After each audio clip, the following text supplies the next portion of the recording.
Today from Srimad Bhagavatam's 9th canto, chapter 9. Chapter 14, text 7, 8, 9. So I'll read the. Can you put the sound off? Because he must think. So I'll just chant 7, 8, and then 9 we can do together.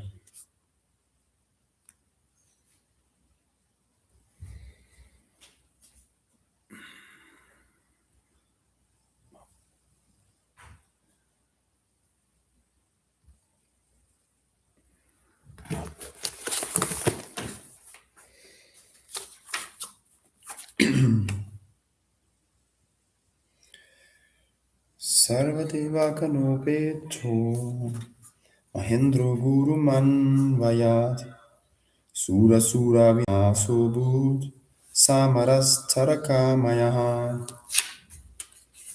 And then 9, 14, 8. Oh, so let's go for the translation also.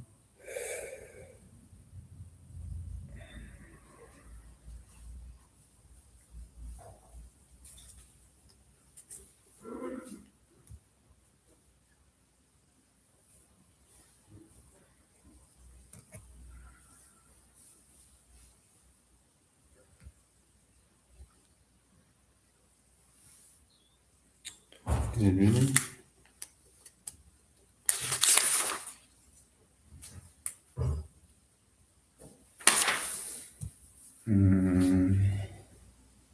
Seven, 8, 9. No, 7? Yeah, but it's weird because it's not the same in Veda base. It's not according to this book. Is it 9th canto? Yeah. 9, 14, 7. There it is. Sarva-deva-gaṇopeto mahendro gurum anvayāt. King. Seated.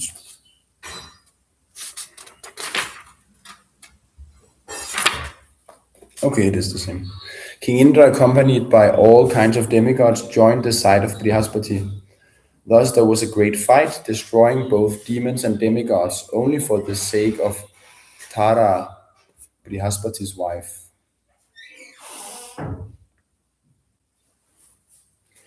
Nivedito tangirasa sumam yarbharsha vishvakrit taram svabartre prayachat antarvatnim avaitpatihi.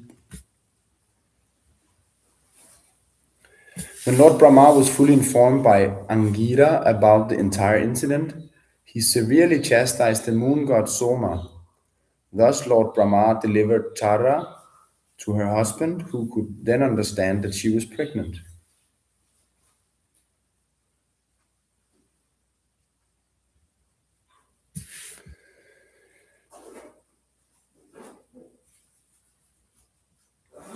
Okay, let's chant together this verse.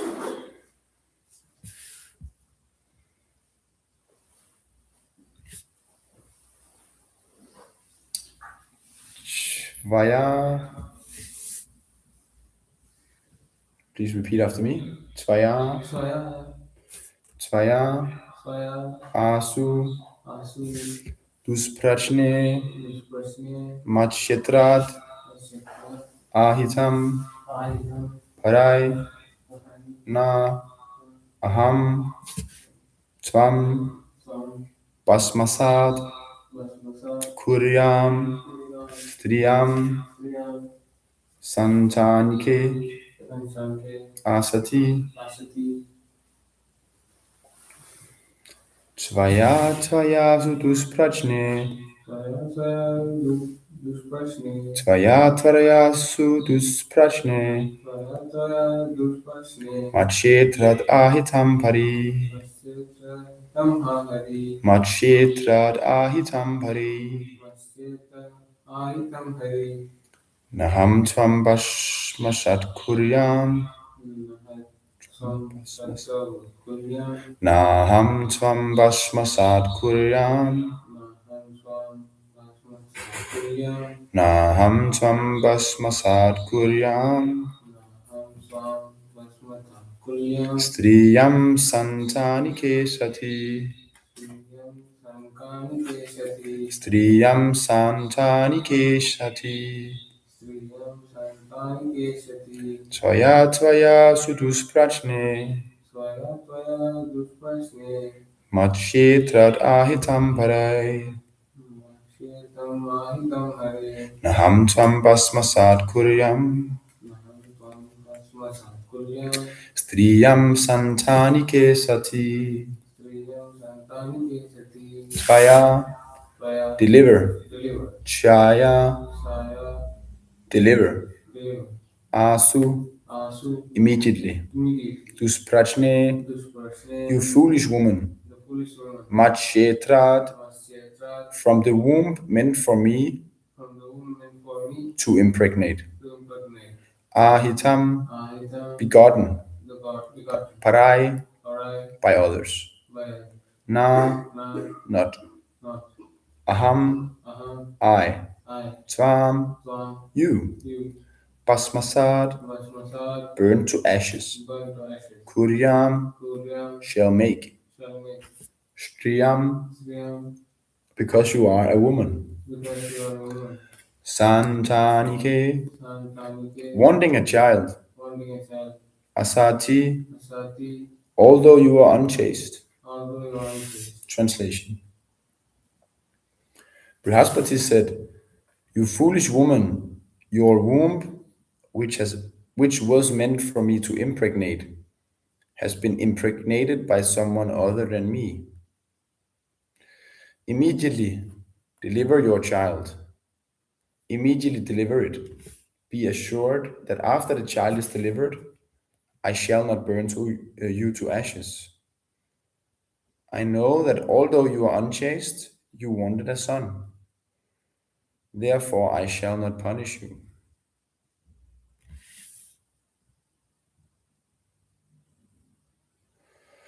Purport. Tārā was married to Bṛhaspati, and therefore, as a chaste woman, she should have been impregnated by him.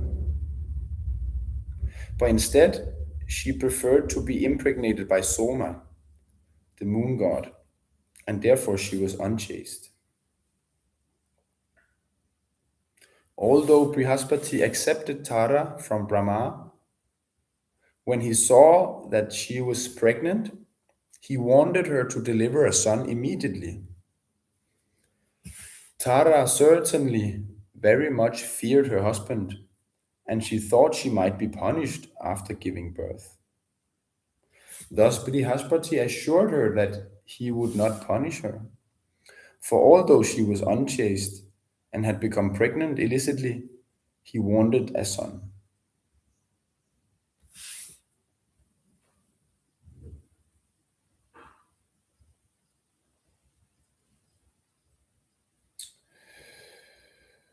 Tvaya tvaya sudusprachne matshetrat ahitam parai. Naham tvam basmasat kuryam spriyam santanike sati. Bṛhaspati said, you foolish woman, your womb, which is meant for me to impregnate, has been impregnated by someone other than me. Immediately deliver your child. Immediately deliver it. Be assured that after the child is delivered, I shall not burn you to ashes. I know that although you are unchaste, you wanted a son.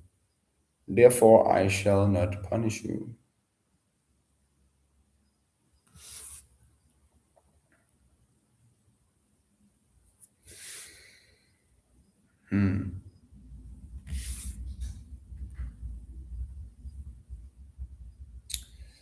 Could you get me a cup of water? Yeah. No worries.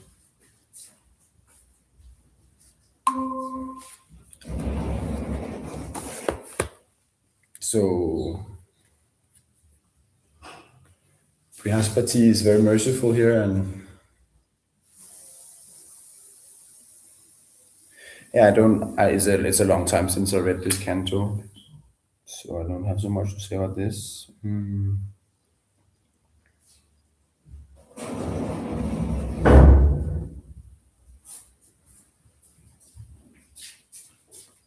Thank you so much for this.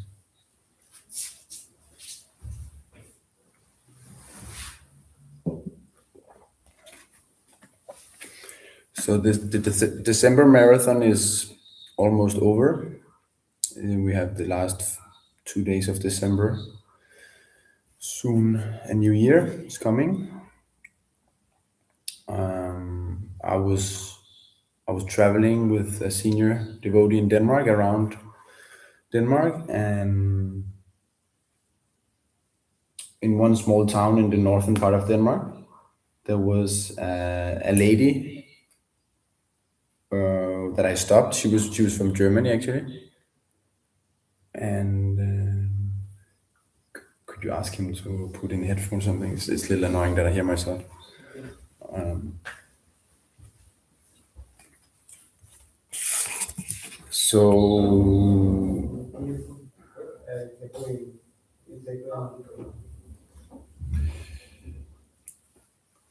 So I gave her a beyond birth and death, and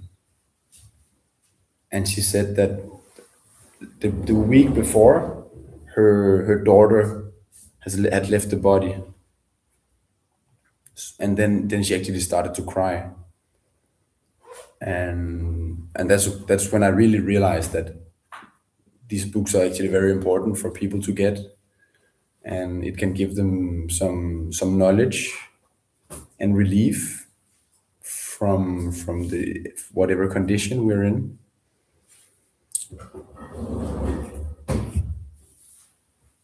Because this knowledge is not to be found anywhere else than from the teaching of our parampara, and it's super essential to know who we are and where we're coming from, where we're going.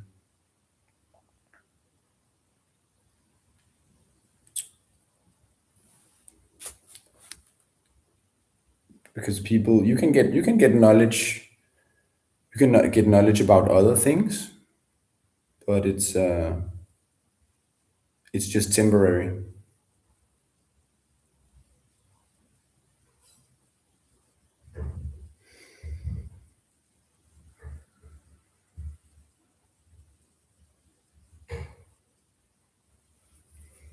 Yes, yeah. Excuse me, I haven't given class for I think years now, so I'm not very warm. I don't have anything prepared.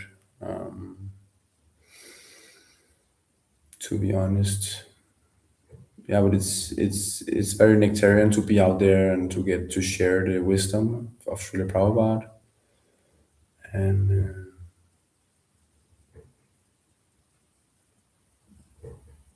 yeah.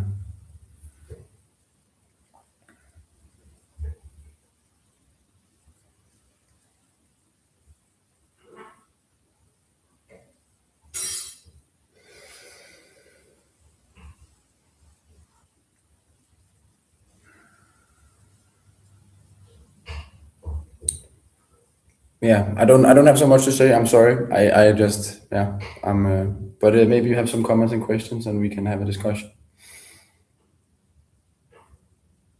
Yeah, and this book distribution is a book, so is it like because you also distributed in Germany, so is it more easier in Nordic countries because there's Scandinavian countries too specific, so because they have like English as their second language in the school, so maybe that's why. Like, is there any? So is it like a little bit easier than here in Germany, or what's your experience?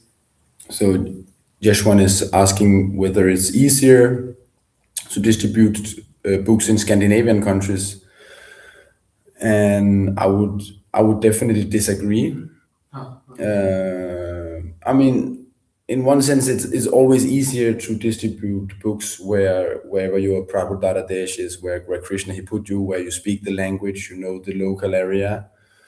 That's kind of our dharma to spread Krishna consciousness there.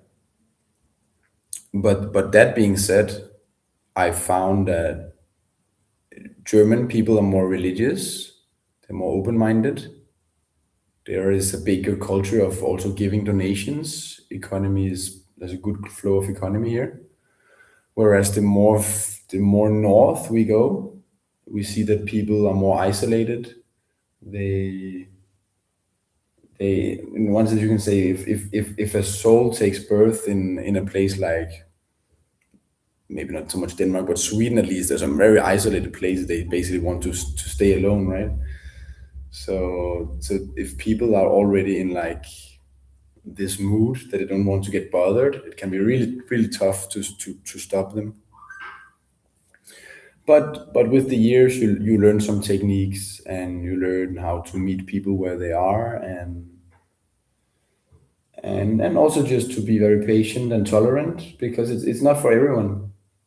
That's why Sheshika Prabhu is teaching that we should pick the right fruits, because we can easily waste a lot of energy on some persons who are not super interested, and that will just waste our time as well as others. So it's possible anywhere in the world. There might from a transcendental point of view, nowhere should be more difficult. But since I'm not on that platform, I feel like, for example, India is very. I think the thing is very. It's a lot easier, to be honest, because the souls there are interested in spiritual knowledge. Everyone believes in something in India. It's if you ask someone in the West, or let's say in Denmark at least, is there a God? The person will be like, I'm not sure. But if you ask someone in India, it's more like, yes, of course. It's more about who is God. Is it Shiva, Buddha, Ram, or Allah? So it's possible everywhere, for sure. And what I found was quite interesting is that we often actually distributed more books in the smaller cities, smaller towns, because in the big cities, people are just too busy, and they're trapped by the gunas. They're so much into rajagun, so everything is just about earning money, making a living, having sex life, enjoying the senses. Whereas the more you get on the countryside, there are some more sattva-gun. There's some more peace, some more nature. People have more time. In some of the smaller towns, the percentage of the people who actually stop, it's much bigger. In the big cities, you can try and stop maybe 100 people, and then one people will stop. Whereas in a smaller town, a couple of people will walk by, but then someone eventually stops. There's more kind of traditional living, where you're a little more personal with each other. So so one can also find whatever mood. I mean, for some devotees, it's super nectarian to be in the big cities. For me, in one sense, I also like that my mind is engaged. There's something going on. There's a lot of people. That's the positive thing about the big cities. Yeah.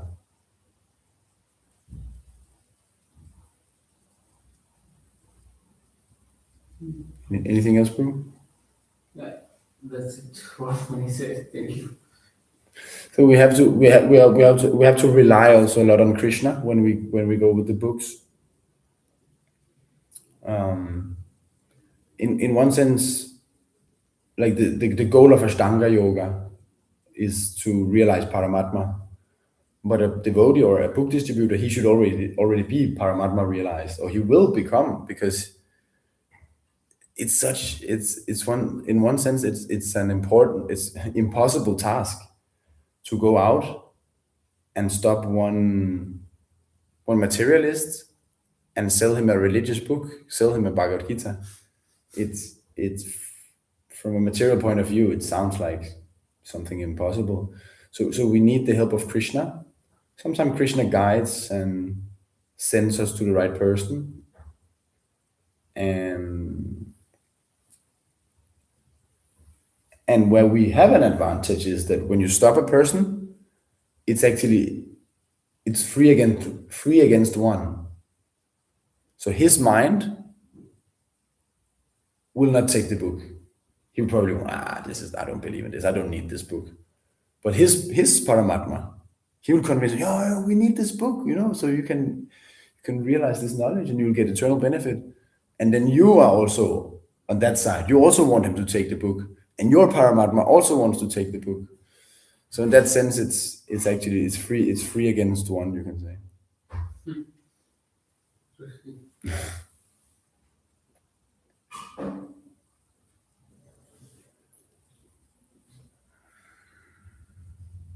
Yeah.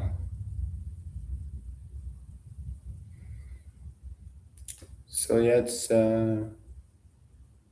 it's not always easy to be out there, but it's very enlivening, and there's always some adventures happening.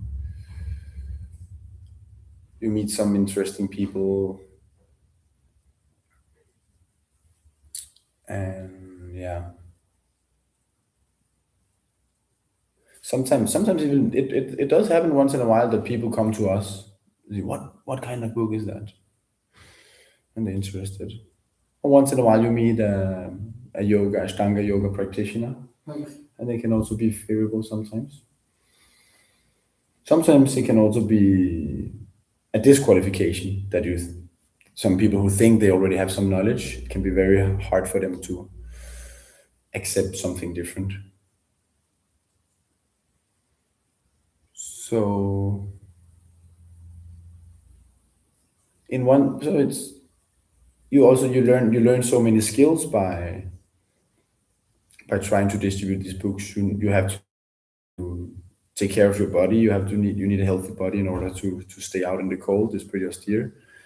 You need to be able to have you need to be able to work with money, some vaishya qualities in one sense, like trading and learning how to get some Lakshmi for the books. Not that it's the number one goal. Lakshmi will come, but it's also good. It's good to free Lakshmi from some materialist and then engage him into Krishna's service. So you learn about trade and how money works, and about accounting and keeping track of scores and keeping track of Lakshmi. Then you have to learn organization, like organizing the books and maybe organizing Sankirtan parties, and you will realize when you go on Sankirtan, you'll realize how valuable time is, because if you want to do a full morning program and then take breakfast and then maybe also read and then also get out on Sankirtan and do a certain amount of books, it requires quite a bit of time actually. And then there's transportation. You need to find a parking spot for the car and so many things. So I'm very grateful that I was this year out with one senior, because in the beginning I was in Denmark. We're not so many devotees, so I was just put on the street, given a couple of Bhagavad Gita, and they're here now. You just work it out, which was very scary, and it's still not easy. I think after several years of doing it, but it does get easier. So I would recommend everyone to try at least just a little bit. And what's the first step to try? To have books. That's the first step. So if one brings a few books, then you will become a tool of Chaitanya Mahaprabhu. Then maybe he will send some people. You might automatically get to talk with some people, and then you can present them the books, tell them about what you're doing. Prabhupada, he says that it's actually not, it's selfish not to pass on what we have gotten here in Krishna consciousness. We have gotten such a nectarian process, and especially here in Munich, there is so much to do. You have a city with, I guess, more than 1 million inhabitants, right, in the suburban area, and here we have a basically empty temple. Like, there is so much space, and there's so much service to do. There's so much preaching to be done. So all glories to the devotees who are already serving. But, so we can meditate on how to expand, how to make programs, bridge preaching. But going out with books once in a while, meeting the people on the streets is a good start often. Then you'll very quickly feel the presence of Srila Prabhupada and from Krishna. Krishna loves to go out with new devotees and books. He'll be there for sure. He will see what adventures will come up. So in this way, we will get some inspiration, and that will just help everything else we do in Krishna service. Because you learn so many skills. You learn how to speak, and you learn how to present the knowledge. Because the better you present it and the more honest you present it, the more chance of someone taking a book. In the beginning I thought that I had to just make it sound very cool and not lying, but maybe wrapping it in a little bit. But then I realized that if the people are not ready to hear it, then find someone else. This it's so amazing how Prabhupada has written this. So if we just read a few sentences, people will listen and they can hear that it's the truth.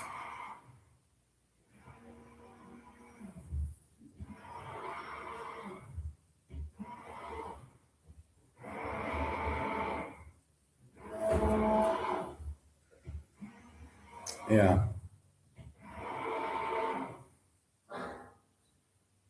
Anything else? That's the question I had, Prabhu. Thank you. Okay. Maybe we'll just keep it short then. If no, I don't know if any. Here in the mobile. Oh yeah. There. So, Does anyone else from online have something they want to discuss?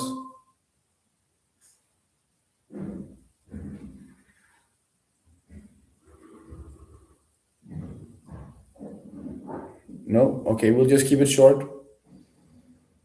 Grantaraj Srimad Bhagavatam ki, Srila Prabhupada ki, Gaura Premanande.